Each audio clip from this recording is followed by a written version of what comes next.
Bapak, Ibu, saudara-saudari, adik-adik, sahabat kenalan yang saya kasihi, mari kita renungkan bacaan Injil pada hari ini, Minggu Prapaskah keempat, 27 Maret 2022.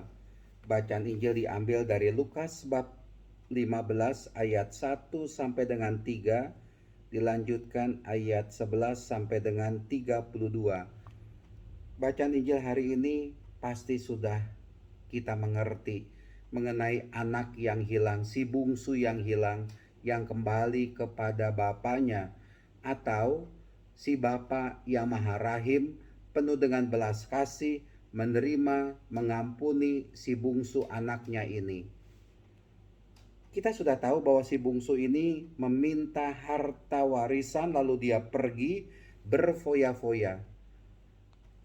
Dan ketika kembali pulang, si sulung pun, kakaknya ini, mengatakan bahwa si bungsu adiknya ini menghambur-hamburkan harta kekayaan bapaknya, warisan yang dia terima, dengan pelacur-pelacur.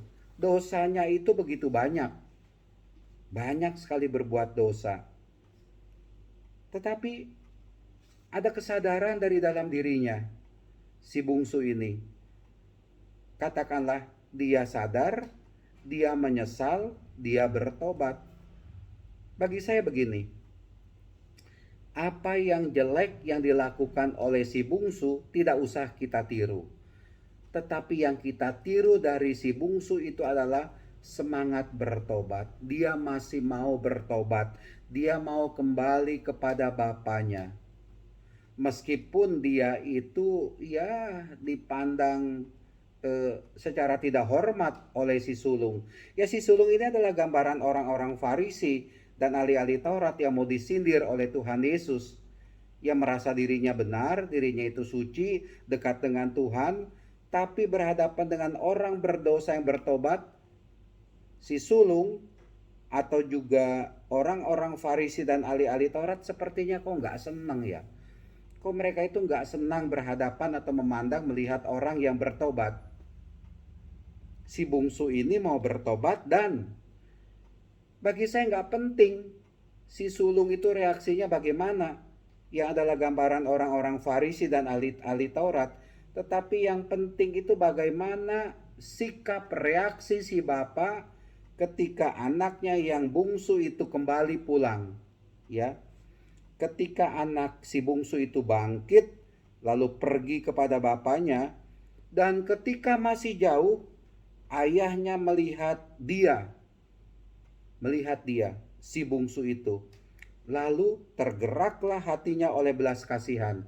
Bapak Ibu, kalau kita membaca Injil, kata ungkapan tergerak hatinya oleh belas kasihan itu menunjuk kepada siapa? Silahkan bisa kita baca ya. Banyak itu kitab suci yang menceritakan, mengatakan tergeraklah hatinya oleh belas kasihan. Lalu ayahnya itu, si bapak itu, berlari mendapatkan dia, lalu merangkul dan mencium dia.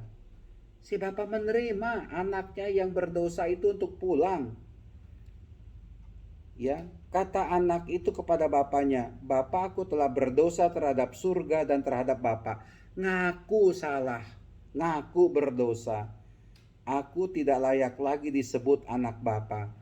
Dosa membuat dia hilang martabat ilahinya. Ingat, dosa yang kita lakukan membuat kita hilang martabat ilahi kita. Tetapi Bapak itu berkata kepada hamba-hambanya, "Lekaslah, bawa kemari jubah yang terbaik, kenakanlah kepadanya." Ya, jubah itu yang terbaik itu ya. "Pasangkanlah cincin pada jarinya dan sepatu pada kakinya." Apa ini artinya? Orang yang berdosa, di satu pihak berdosa itu membuat dia kehilangan martabat ilahinya sebagai anak Allah, tetapi dengan bertobat kembali dia mendapatkan martabatnya sebagai anak putra putri Allah, anak-anak Bapa. Dengan dikenakan jubah yang terbaik, cincin, sepatu, itu menandakan martabat ilahinya itu kembali kepada orang yang bertobat. Allah tidak akan melihat betapa banyak dosa-dosa kita asalkan kita bertobat. Maka dari itu yang penting adalah kita mau bertobat. Sekali lagi, mau bertobat.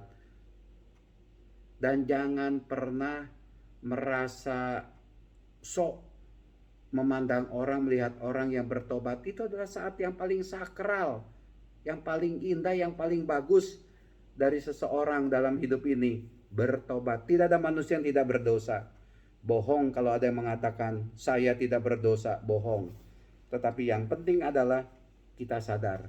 Jangan jadi si sulung, jangan jadi orang-orang Farisi dan si ahli Taurat. Dan juga di satu pihak jangan menjadi seperti si bungsu yang jatuh ke dalam dosa.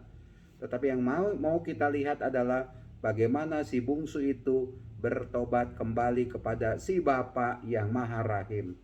Allah itu Maha Rahim, Maha Kasih kepada kita sekalian. Mari kita senantiasa bertobat. Tuhan memberkati kita semua. Amin.